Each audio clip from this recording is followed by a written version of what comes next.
இது எதில் நீ சரியாக இருந்திருக்க? இந்த இதில் வந்து உடனே அதை நீ விசாரித்த நீதியை நிலைநாட்ட துடிக்கிறேன். நீ பல்கலைக்கழக வளாகத்தில் நடந்த தங்கச்சிக்கு நடந்த கொடுமைக்கு என்ன விசாரித்த? பொள்ளாச்சியில் நடந்த அந்த கூட்டு பாலியல் வன்கொடுமைக்கு என்ன விசாரித்த? இது என்ன? இது பாலியல் வழக்குன்னு யார் முதல்ல? அந்த பொம்பளை யார்? உன் சொல்லிட்டா அது குற்றமாயிருமா? 1000 பேர் 1000 சொல்ல விசாரிக்கணும்ல. விசாரிக்காமே நீ உறுதி பண்ணிட்டு போயிட்டு இருந்தீன்னு என்ன அர்த்தம்? என்ன அர்த்தம்? என்னமோ வயசுக்கு வந்தோன்னா குச்சியில் இருந்த பிள்ளை தூக்கிட்டு போய் அப்படி சோளக்காட்டில் வச்சு குண்டு கட்டா கற்பழிச்சு விட்ட மாதிரி கதறிக்கிட்டு இருக்கு எல்லாரும். என்ன உங்கள் மனநிலை என்ன?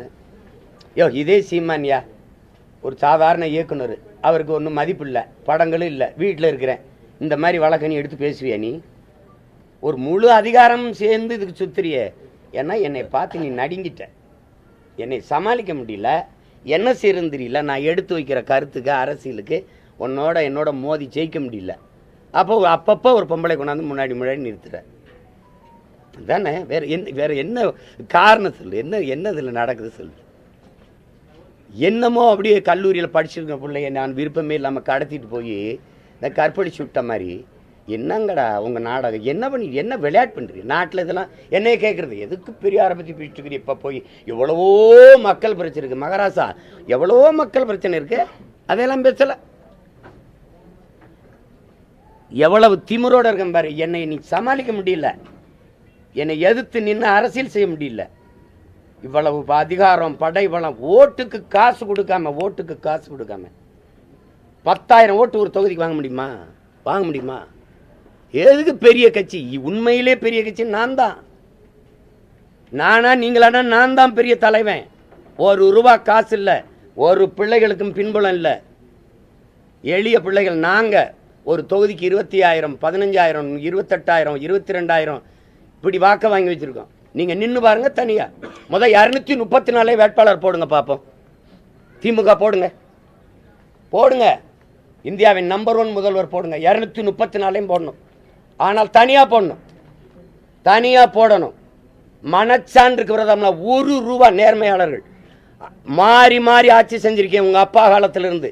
நீங்க உண்மையிலேயே மனச்சான்றுக்கு விரோதம் இல்லாமல் இந்த மண்ணுக்கு மக்களுக்கு நல்லது செஞ்சது உண்மையானால், சத்தியமானால் அதையே சொல்லி வாக்குக்கு காசு கொடுக்காம வாக்கு வாங்கி காட்டணும். என்னைய தாண்டி காட்டணும். இந்த எளிய மகனை நீ வென்று காட்டணும்.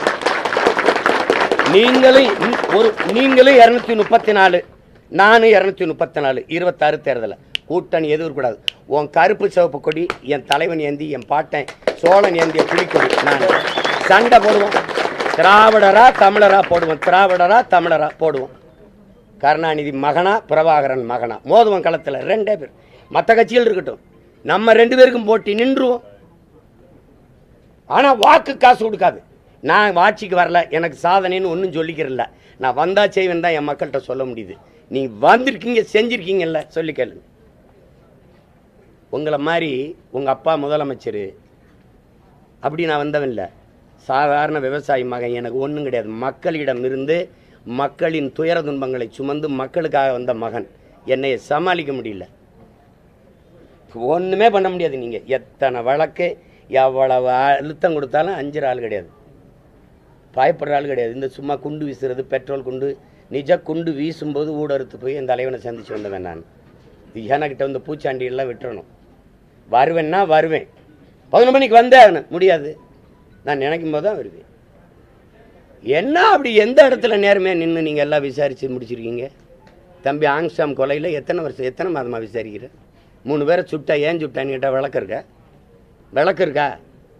கொலை செஞ்சவனை கைது பண்ணி வண்டியில் ஏற்றி இறக்கல. ஏன் செஞ்சான், யார் சொல்லி செஞ்சான்னு ஏன் அவனுடைய வாக்குமூலம் வெளியில் வரல?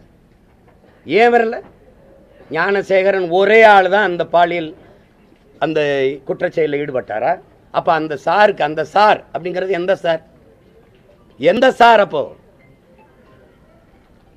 உங்களுக்கு தேவைன்னா ஒன்று செய்வீங்க